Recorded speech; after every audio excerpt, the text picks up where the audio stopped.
My name is Anna Covert, and on this episode of the Covert Code, the topic is unlocking your team's potential.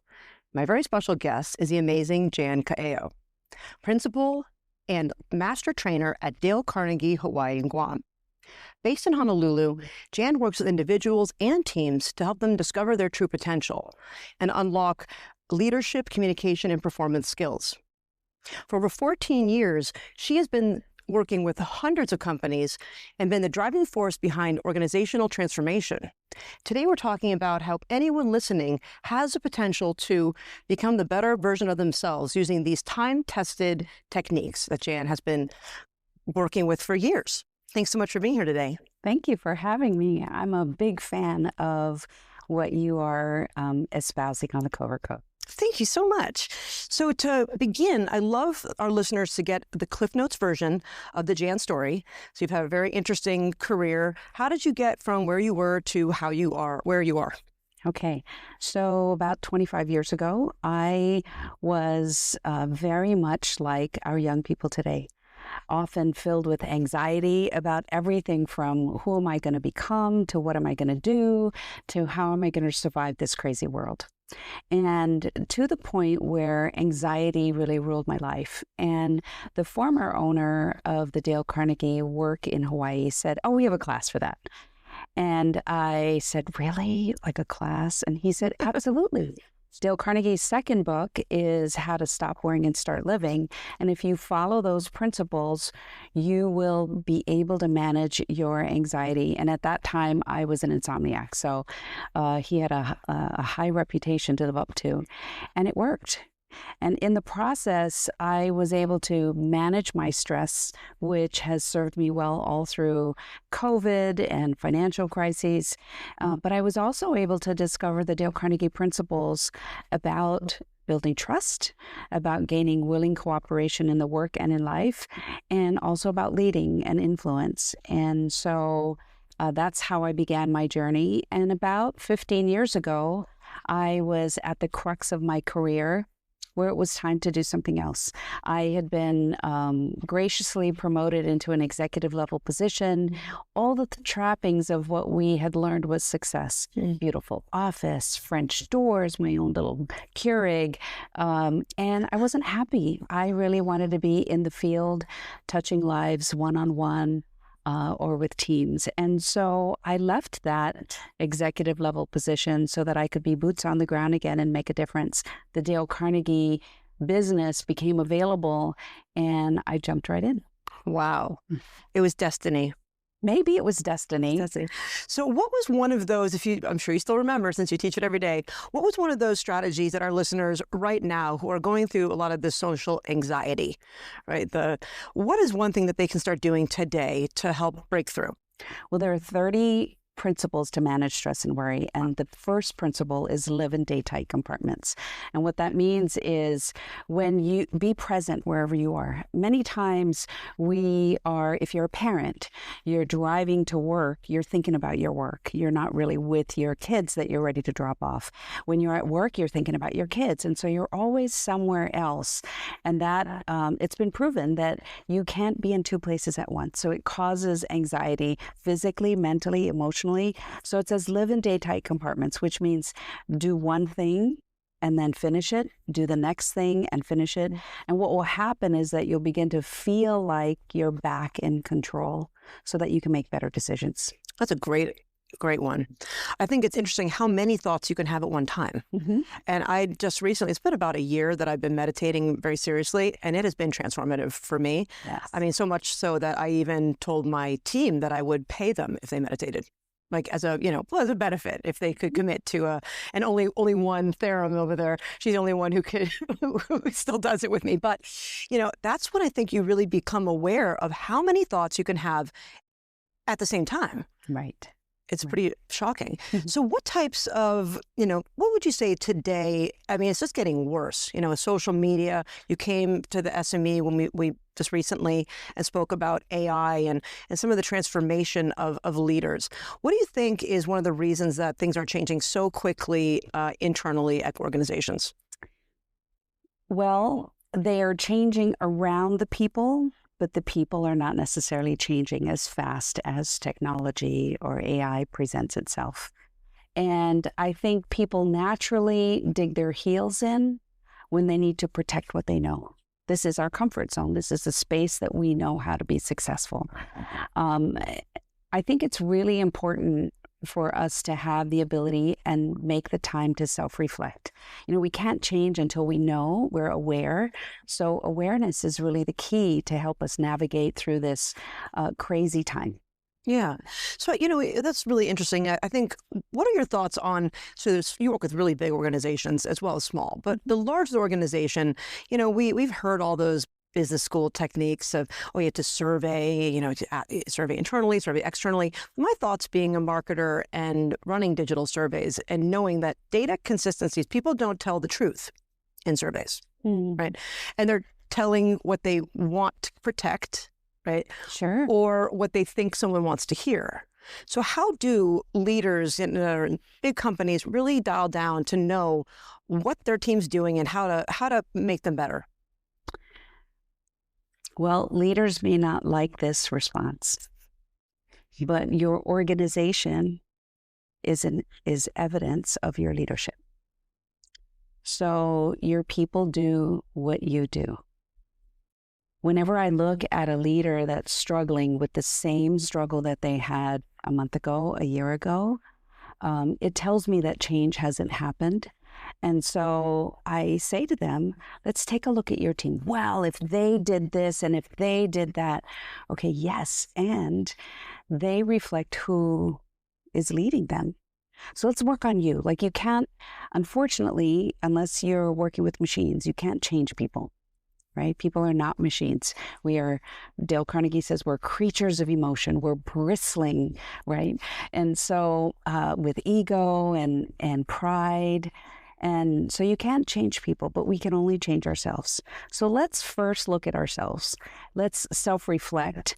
I have many tools that can help if we have a leader that's really closed. Some of our leaders don't have a high level of EQ or, emotional intelligence. So we have some surveys that can provide us a tool for self-reflection. Yeah. And then we look at, how do we measure success in leadership? What is the evidence that would tell you that your team is successful, or that would tell you that you're an effective leader? And then let's put that into a SMART goal frame so that that framework can help us measure success, because what gets measured can get repeated. Yeah. And so I think that's where we begin, is self-reflection. And I think also you made a really great point. I'm reading a book from another Forbes author, Akil Gupta, and it's called Live, Learn, Play. Nice. And in it he talks about, how really, society for the last 20, 30 years, corporations, what was their, need, or what we were judging them on was profitability at all costs. Like, your stakeholders were supposed to be profitable, and that was what you were supposed to do, right? But at what expense? And in places like India, they're measuring a lot more than that. They're measuring what is the social cultural impact and of this product that you're delivering. And that's why I think that there's some of the greatest companies we're seeing now are coming out of leadership there that really are measuring some of these other qualities. So what are the ways do you recommend that people can start to measure the health of their workforce, I guess, mental or whatever? Well, I think corporate wellness is really critical to the long-term success of an organization. You bring up the concept of short-term success, which is true profitability, but it can't be sustained if you're running your employees like a machine, right? It has to be filtered with... People don't care about who you are, what title you have, how much money you make, as a leader, unless they know that you care about them, right? When I've had many situations where I've had leaders, young leaders usually, who can't understand why their people don't perform for them. So they'll say, I don't know what's wrong with my people. They don't perform. They're absent half the time. I ask them to do something and they won't volunteer. And I said, why do you think that is? And they say, I have no idea. this workforce today is, and then fill in the blank. And I said, okay, well, let's try a different tactic, because if you keep doing what you've always done, you're going to get what you always get. Marshall Goldsmith, what got you here won't get you there. Right. And so they said, okay, like what? And I said, okay, so here's one leader. When you show up in the morning, how do you greet your employee? They said, what do you mean? I said, well, do you say hello? How are you doing? What do you say on Monday morning? And she says, well, she's usually there before me. And I said, okay, so when you come up the stairs and you have to pass her, what do you say? She said, I don't say anything. I'm thinking about what I've got to do today. Wow. I said, okay, let's do something different, because this employee you think is not respecting you, not acknowledging you. Let's try something different. So when you come up in the morning on Monday, I want you to say, good morning, how was your weekend? And she said, I don't really care. And I said, I know you don't care, but we're going to act like you care. So you're going to say, how was your weekend? And you're going to wait for the answer. And you're going to be engaged, be genuinely interested in the other person, is one of Dale Carnegie's first 9 principles. And it's about building trust. And she said, I think that's the dumbest thing I've ever heard. I said, okay, it's okay. Let's just try it. And within a week, their relationship had changed. And I said, what changed? She said, I don't know. She must have gone through a class or something. And I said, do you think anything you did made a difference? And she said, I don't know. I said, okay, keep doing it. Keep doing it. And so before you know it, she had gained some confidence. Her person who she thought was disengaged, an old person who didn't care, was a completely different human being. Wow. And so I said, that is a prime example of how when you change as a leader to influence your people will change. Yeah, it's like the difference between an ends to a mean and a means to an end. Mm-hmm. Right? It's like, well, why are you doing it? Right? And people get that confused. Right. Right, or inverted. Mm-hmm. That's a really great story. And it's so interesting for me, just hearing that. My reflection was, well, she's there early. You know, my first thought is, well, if she's already there when you get there, that means that she's an overachiever, because she could be there on, but she's not. She's there in advance. Mm-hmm. It's, but it's all perspective, right? And you point out a really good thing. We often assume negative intent. Right? We're looking for the things, we are analytical humans. So we're looking for things to react to correct. As a leader, we're looking for things to improve. But we need to start with the positive.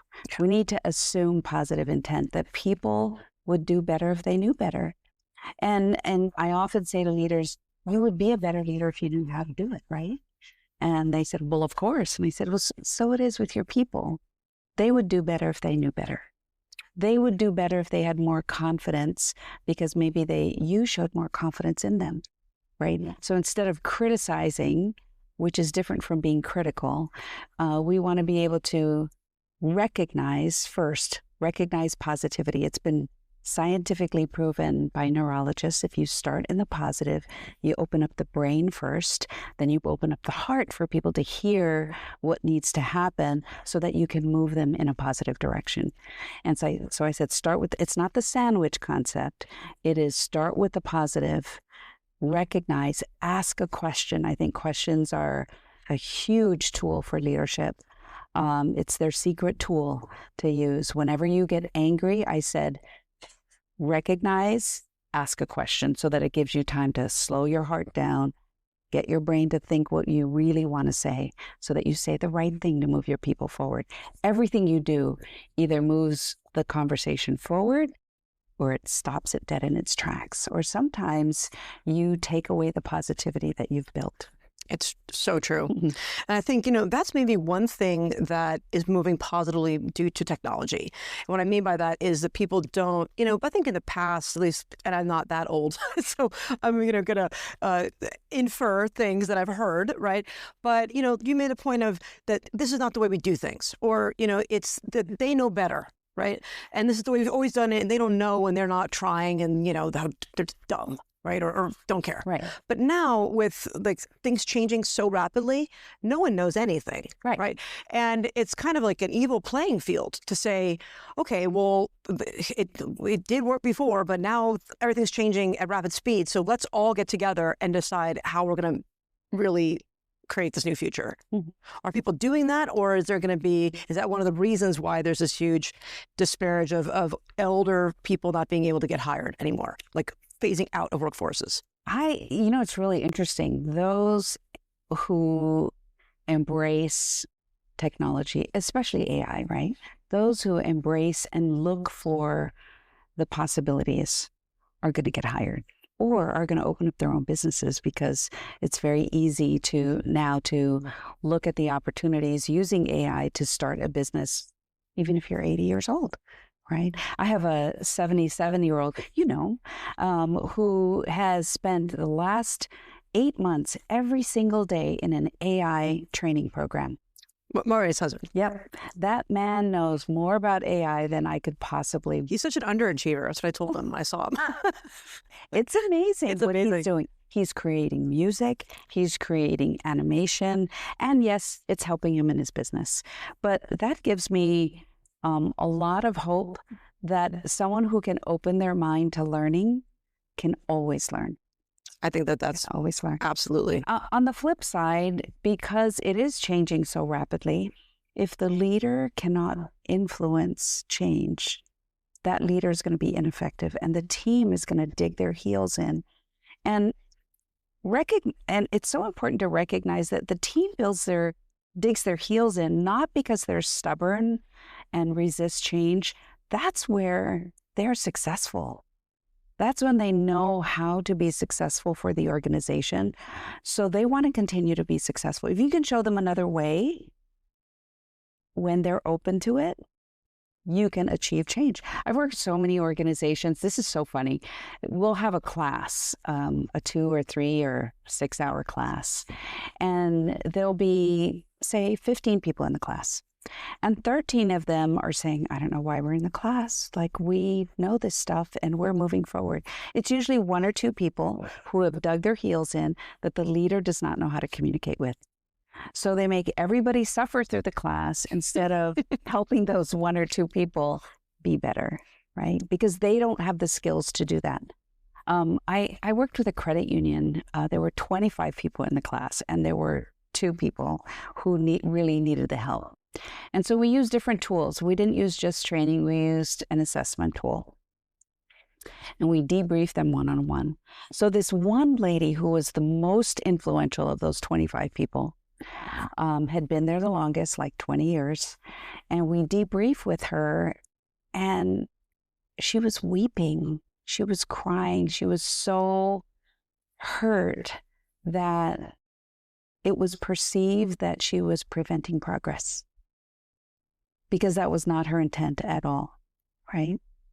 She also, because everybody was afraid of her, was not able to self-reflect on her own behavior, right? So at the end of the conversation, which was an hour-long conversation, we said, okay, so what are we going to do about this?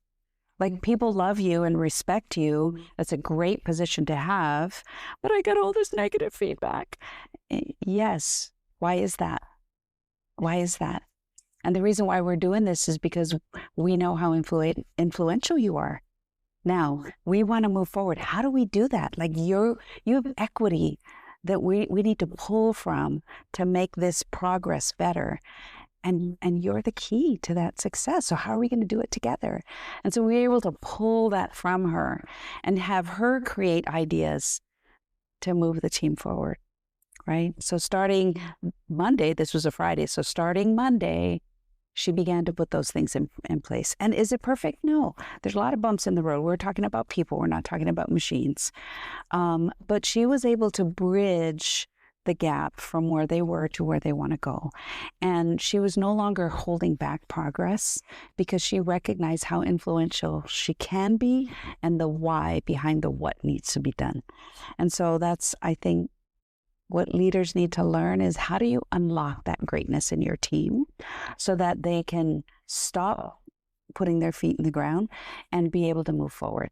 Wow, I love that story. Yeah. So tell me, so for all our listeners who don't know about the Dale Carnegie classwork or training, what does it look like? Are there different ways you work with different organizations or individuals? Is it obviously not a one-size-fits-all kind of situation? Tell us more about what you do here. So we have public programs that are available to anyone. They can go online, sign up. They can call us. We can make a recommendation. They can sign up. The good news about our public programs is that they are supported by the State of Hawaii Employment Training Fund. Wow. They recognize qualified vendors, and they will pay up to $1,000 per class. It's pretty amazing. We have larger employers who really recognize the value of the fund, and they use it to build their people. And we have many different programs. We have some online. We have some in person. We have, if you want to build skills, you need to build it over time. It's not let's give you a shot in the arm and then you're going to be great. That's like, you're going to be great for like 5 minutes, like orange juice, right? Right. So if you want to build skills and have permanent change, we recommend training over time, 4, 8 sessions, 12 sessions if you're really ambitious. And so we can make a recommendation. But we have public programs. It's a mixed group, anywhere between 8 and 25 people in a class, and we're all learning together. The value of that is you often get team members saying, wow, we're not the only one with this problem. Those people have a similar problem, even though they're in a different industry or a different phase in their career. So that's really the value of a public program. And people can be transparent because they don't have their boss sitting in the room or their coworker that they're not sure if they trust. So public programs have tremendous value. So it could be like public speaking. It was an example of one. And then so we have the classic Dale Carnegie course. It focuses on building confidence, true confidence, not the kind that you just wear on Monday through Friday. Confidence, communication skills, how to build effective relationships. We say, how do you know how to do that? Take a look at your life. If you have a lot of relationships that are up and down and up and down, that's evidence that you could benefit from building that skill. So how to build effective relationships, how to lead people, which is all about influence. So once you build trust, once you know how to get cooperation instead of compliance, now you have the opportunity to lead people. Lead people beyond your title, whether it's leading with or without authority, whether it's helping people realize their potential. Leadership is a part of that class. And then managing stress and worry. And Dale Carnegie calls those 5 skills for success. It's the course that Warren Buffett took. Oh, wow. And he's our biggest champion because it's the only certificate that he has in his office. Wow. Because he really feels that it is the essential tool that helped him succeed. And how many, so this is a franchise, and how many are there? They're in every state? They're in every state. We have about 200 franchises across the world. Wow. So in almost every country that you can think of. And we are, in our live training, we are bound by territory. So my territory is the state of Hawaii and Guam. Online, you can just check into your time zone and you can take anything online. And do they support you with co-op marketing funds? Not co-op marketing funds. They do have a marketing team. But not co-op marketing funds. I wish they did that. Yeah, well, they should. Well, that's a little hint. Just kidding. Well, so are they updating any of this training to be more modern? With absolutely, absolutely. We have a lot of things online. We have a learning management program. We do a lot of things by video. So I would say yes, ongoing. We've been in existence for almost 120 years. Wow. Excuse me. Yeah. Wow. So what are you most excited about for, this year? So this year, I'm really excited about leadership. I have teams. I've developed a new formula, if you will, that's allowing leaders to engage with us. Traditionally, we would have a program that's our Dale Carnegie course is 3.5 hours once a week for 8 weeks. It's a lot of chunk of time. And employers are becoming reluctant. In the old days, we would pay for our own training. Currently, we expect our employers to pay for the training. And not only pay for the training, but give us time off. Sure. Right? So with this... Maybe even a raise when they're done. Many of them do get raised. Yeah. In my women's leadership program, every single cohort has gotten promotions and raises multiple times sometimes. But the state of the workforce is we don't have enough people in the workforce to do the work. So they're not able to let their people off to do the work, to do training. So it's been really tough for them. Sometimes we get rescheduled. People need to cancel their enrollment because, they lost 2 people, someone didn't show up. So we have a new, I want to say, not process, but we have a new way of delivering it in smaller chunks of time so that employers can engage. And so I probably have 4 employers since January who said that's exactly what we need. And so we're folding that in. And that's basically 2 hours a session, a few more sessions. And I think it's gonna stick for this next year. Wow. Yeah, it's interesting you talk about leadership. I just finished recording a special series. Forbes Books is sponsoring the Covert Code Podcast. Nice. And their year is called the 2026 Year of Authority. Right. And it was really interesting just to talk with leaders, I think, in general. And we don't think about, a lot of leaders, I think, hide behind their company. Right? But what we've now determined is that in tomorrow or today, it is, personal brand is no longer an option. It is a mandate. And if you want to be a thought leader, you have to become comfortable stepping out and stepping up, right? And that, I think some of these training opportunities are going to become more important than ever because the leaders, they can't just hide in their office anymore. Right. And call it, I don't want to be in the center stage.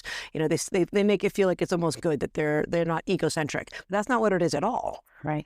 And it's like looking at the end in mind where you want to be. And if it's your company, great. But if it's not your company, what is that next opportunity, or what kind of legacy are you trying to leave, and then building backwards to see what your personal brand has to do to help both factors forward.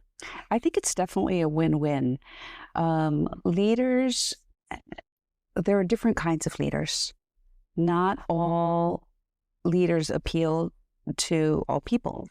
So you might have a CEO that has a certain persona that will appeal to a certain group of people. If they're trying to build a leadership team, you can't build a homogeneous leadership team. Right. So you need leaders who are buying into your vision, but not necessarily just like you. And so when you have a leader, I have someone that I coach in Texas, and he said, I have the opportunity to speak. I said, you should. You should, because even though you're not, say, hiring right now, the person that you bring to that talk is also reflecting the leadership of the entire organization. And you're going to get people who say to you, wow, can you tell me more about the opportunities that are available? And you need more people to build your organization. And so he did it, and he said, I had a great experience. It was really scary. But I said, and so what's your takeaway? He said, I need to do more to be more effective. Good. Go find the next one. Right. Yeah. Yeah. So we have a program called Create an Executive Image, which he graduated from. We also have high impact presentations. For a while, we coached the TEDx speakers to be their best. And I think public speaking is. It should not be scary anymore, because it's not really public speaking. You're not trying to be a professional public speaker, but what you are trying to do is influence through your thought leadership, through your ideas, through you're selling yourself and your ideas. And what better way than to be in a public forum? Right. You can reach more people faster up on the stage. Yeah. Than from behind your desk most of the time. Mm-hmm. Yeah. So what's one of your favorite, you've been in business for 14 years here.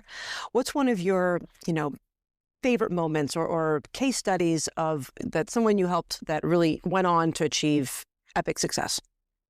You want to share? I think, I have many, but I often have high-performing individual contributors who are sent to us to fix like a machine.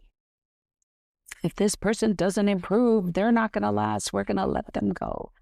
And I think one of my, this actually happened one right after the other. One was a high-performing doctor 10, 12 years ago, someone who makes like $500,000 a year. They were ready to let him go because nobody wanted to work with him. He was so arrogant, obnoxious, mean-spirited that they just said, I don't care how good he is as an individual contributor. In the operating room, he can't work solo. He needs nurses to work, and now nobody will work with him. So, Jan, if you don't fix him, I said, wow, that's a lot of pressure. And he did not believe that he needed to be fixed. Wow. So, and I had 8 moments to deal with him and figure it out. The change happened in session 4. And when he graduated, his entire leadership came to graduation and said, what do you do in this class? Because he is a different human being. And I said, I don't really know what he did, but what I can tell you is we spend a lot of time in self-reflection and being able to ask ourselves, is what we're doing working? And if not, what do we need to do to change it? And I said he must have had a great self-reflection moment, kind of midway. And he made the decision that, number one, he can be more than he already is. And he can be happier than he already was. Mm. I said, and so that's what you're saying? And he goes, they said, it is unbelievable. We just scheduled him today and people signed up to work with him. Wow. I've got chills just now. Yeah, that's beautiful. Gives me chills. I had another, and I think this is really powerful. And I use this story a lot because it just speaks to so many of us. There was a 50-something-year-old who'd been passed over 3 times for promotion. He was the smartest. I work with a lot of engineers. He was the smartest engineer in the room, smarter than all of us. And he was angry because he couldn't get promoted. He was frustrated because he didn't understand what his roadblock was. And it was really interesting because when they started the class, we had one of them, they were all big humans. So one of them sitting like this, one of them sitting like this. And I thought, oh my gosh, I have 3 monkeys. And it's going to be fun class. Was the other one like? Yeah, he wasn't doing that, but I could see him do it. Yeah. And so in session 3, I think, or session 4 of 8, he did something and it was remarkable. And I had another human in the class, a woman who was from Asia and very directive in her communication. And her challenge was that people didn't know that she cared because she was like a drill sergeant, right? So she's working on being more human, showing people that she cares, like she's really practicing. And they're both very successful, but their behavior and belief system is preventing them from being great. And so she raises her hand and she says to him, that was really good. I am really inspired by your talk. And he looks at her and he says, you don't have to tell me it was great. I know, I practiced. It was good. And she's stunned. She's stunned. He grabs his things and he sits down. And my coaches in the room are saying, can we take him out the back and just beat him up? And I said, no, you can't do that. We don't do that. Public floggings? No, we don't do that. That's not a good tool. And they said, how dare he? He just insulted her. And I said, do you think he knows that? They said, no. And I said, well, that's part of the problem. So I'll deal with it. Just watch. And so we went through the whole class and now it's that break. And I said, hey, can I talk to you? And he said, oh no, what are you going to do? Scold me? And I said, scolding is for kids. And you're smarter than all of us. I just want to ask you, because I've gotten to know you and you're a pretty cool guy. Do you remember when you finished your talk and, she said this to you? And he said, kind of. I said, do you remember what she said? And he said, actually, no. I said, okay, I want you to know that this is what she said. Oh, yeah, that's right. And I said, do you remember what you said to her? And he said, No, I don't. I said, this is what you said to her. And he said, oh. I said, you know what she's working on? And he said, no, I don't really care. And I said, I know. So this is what she's working on. This is her situation. This is what she needs to work on to be a better human. And so she's really trying. And then this is what you said to her. And he finally got it. And he said, oh my God, what do I do about that? And he said, what do you mean? He said, what do I do? Like, I really screwed up. And I said, well, you know, you're smarter than all of us. You're definitely smarter than me. You'll figure it out. And he said, no, I'm serious. Like, what do I do about that? I said, I'm serious too. You're smarter than all of us. You'll figure it out. And he just looked at me stunned. And I said, well, we got like about three more minutes for the break. Enjoy your break. When you come back, you'll figure it out. Now, it would be very easy for me to tell him what to do about that. But it wasn't for me to do. It's for him to figure out. And when they can self-reflect, recognize, and decide to do something about it, you can get permanent change.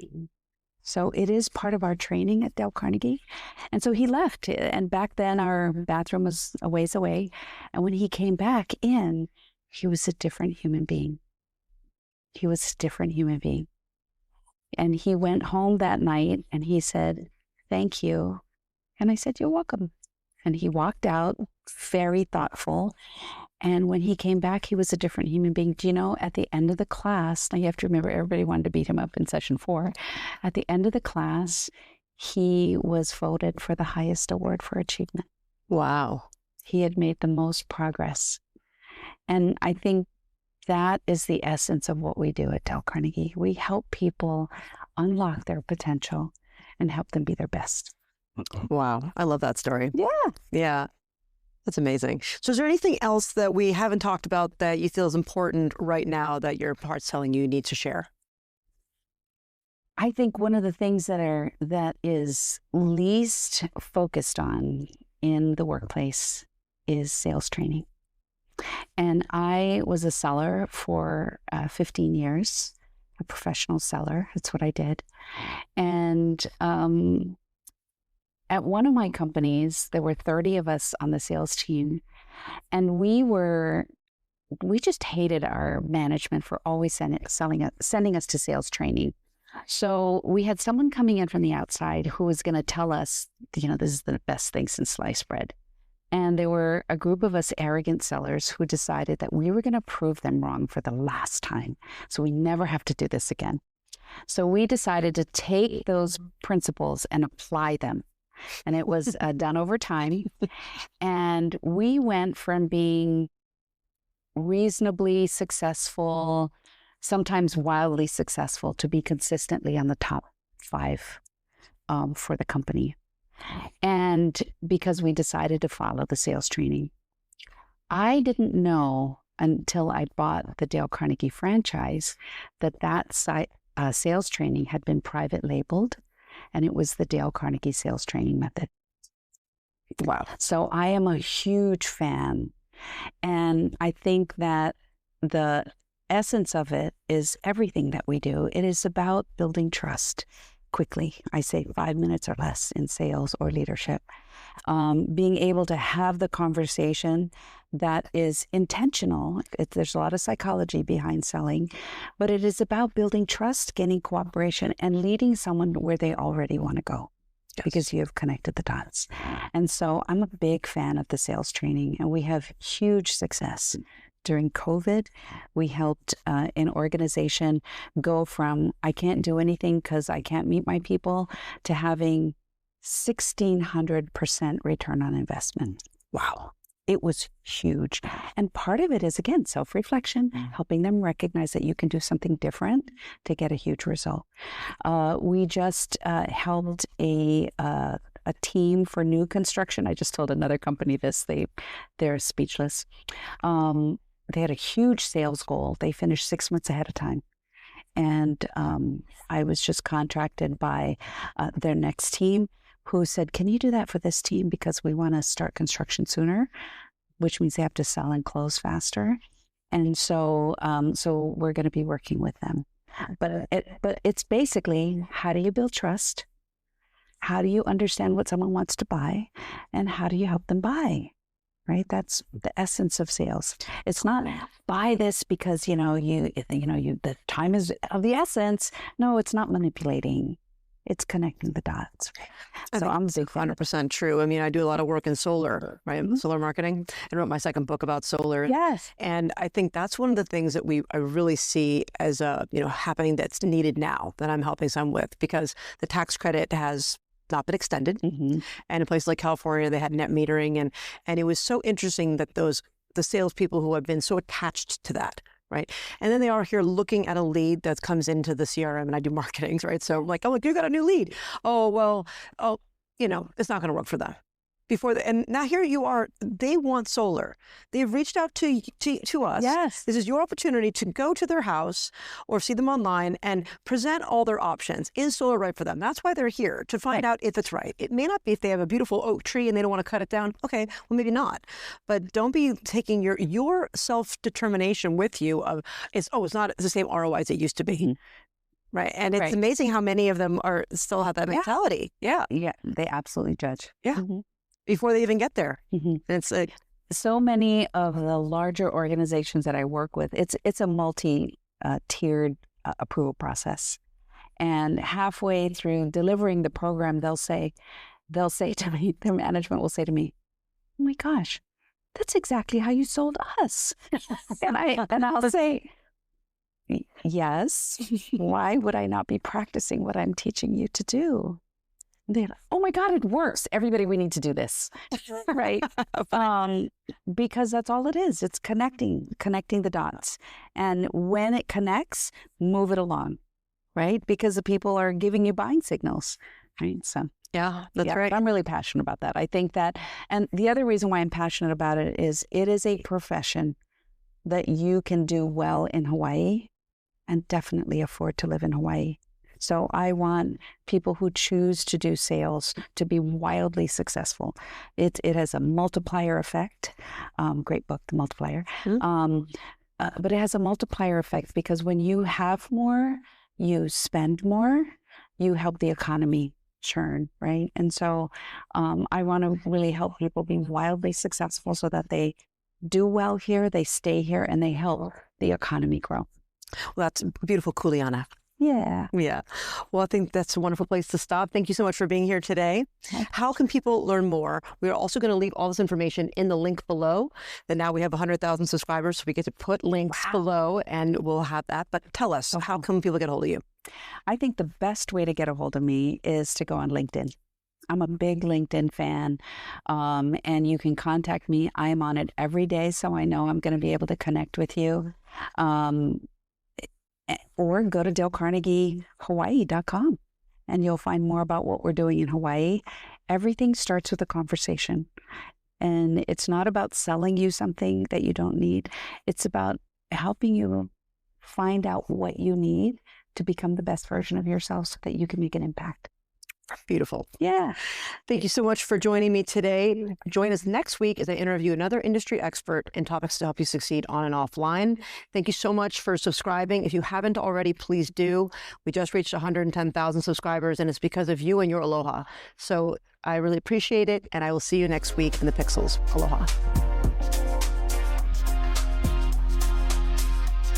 I hope you enjoyed this episode of the Covert Code Podcast. If you're loving the insights we share here, don't forget to follow us on your favorite podcast platform and leave a review. Your support helps us reach more digital innovators like you. Share this episode with your friends and colleagues on social media and help spread the word. And if you're in the solar space or just curious about where clean energy is headed, I'm thrilled to announce my brand new podcast, The Solar Coaster. This show digs into the real stories, trends, and challenges of the solar industry, with bold conversations and powerful takeaways you won't hear anywhere else. Follow the Solar Coaster now so you don't miss a single episode. Thanks for tuning in. See you in the Pixels. Aloha.